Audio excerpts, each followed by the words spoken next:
I saw my father for the last time in 1916. He was then 82 years old, still full of health and strength.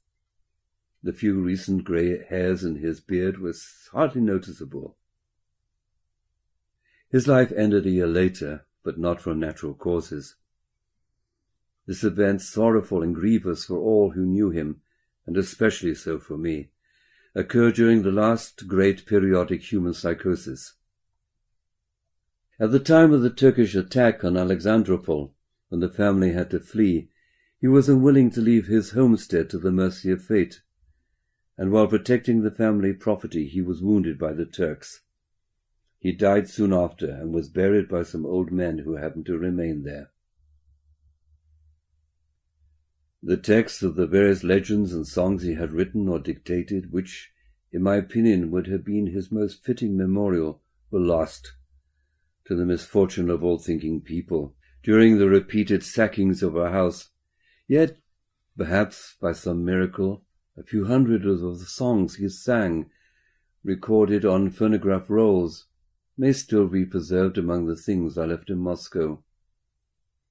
It will be a great pity for those who value the old folklore if these records cannot be found. The individuality and intellectuality of my father can, in my opinion, be very well pictured in the mind's eye of the reader, if I quote here a few of his many favourite subjective sayings, which he often used in conversation.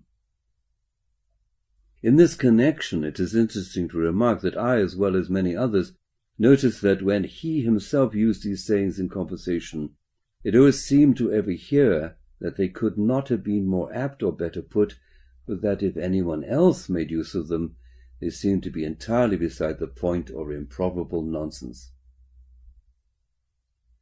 Some of these subjective sayings of his were as follows. Without salt, no sugar.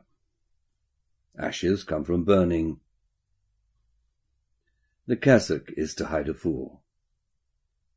He is deep down because you are high up. If the priest goes to the right, then the teacher must without fail turn to the left. If a man is a coward, it proves he has will. A man is satisfied not by the quantity of food, but by the absence of greed. Truth is that from which conscience can be at peace. No elephant and no horse, even the donkey is mighty. In the dark a louse is worse than a tiger. If there is I in one's presence, then God and devil are of no account. Once you can shoulder it, it's the lightest thing in the world. A representation of hell, a stylish shoe. Unhappiness on earth is from the wiseacring of women. He is stupid who is clever. Happy is he who sees not his unhappiness. The teacher is the enlightener, who then is the ass. Fire heats water, but water puts out fire. English Khan was great, but our policeman, so please you, is still greater. If you are first, your wife is second. If your wife is first, you had better be zero, only then will your hens be safe. If you wish to be rich, make friends with the police. If you wish to be famous, make friends with the reporters. If you wish to be full, with your mother-in-law. If you wish to have peace, with your neighbour. If you wish to sleep, with your wife. If you wish to lose your faith, with the priest.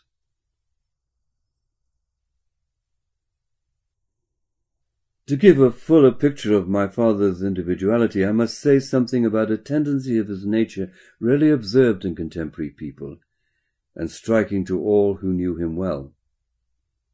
It was chiefly on account of this tendency that from the very beginning when he became poor and had to go into business, his affairs went so badly that his friends and those who had business dealings with him considered him unpractical and even not clever in this domain.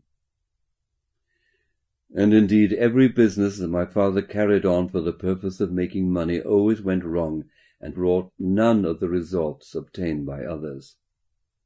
However, this was not because he was unpractical or lacked mental ability in this field, but only because of this tendency. This tendency of his nature, apparently acquired by him when still a child, I would define thus: an instinctive aversion to deriving personal advantage for himself from the naivety and bad luck of others. In other words, being highly honorable and honest, my father could never consciously build his own welfare on the misfortune of his neighbor. But most of those round him, being typical contemporary people, took advantage of his honesty and deliberately tried to cheat him, thus unconsciously belittling the significance of that trait in his psyche which conditions the whole of our common Father's commandments for man.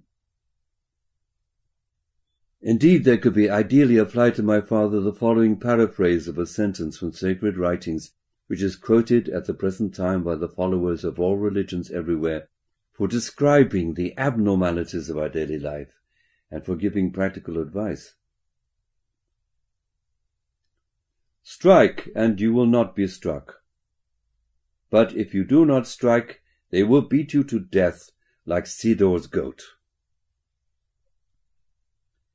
In spite of the fact that he often happened to find himself in the midst of events beyond the control of man and resulting in all sorts of human calamities, and in spite of almost always encountering dirty manifestations from the people round him, manifestations recalling those of jackals, he did not lose heart, never identified himself with anything, and remained inwardly free and always himself.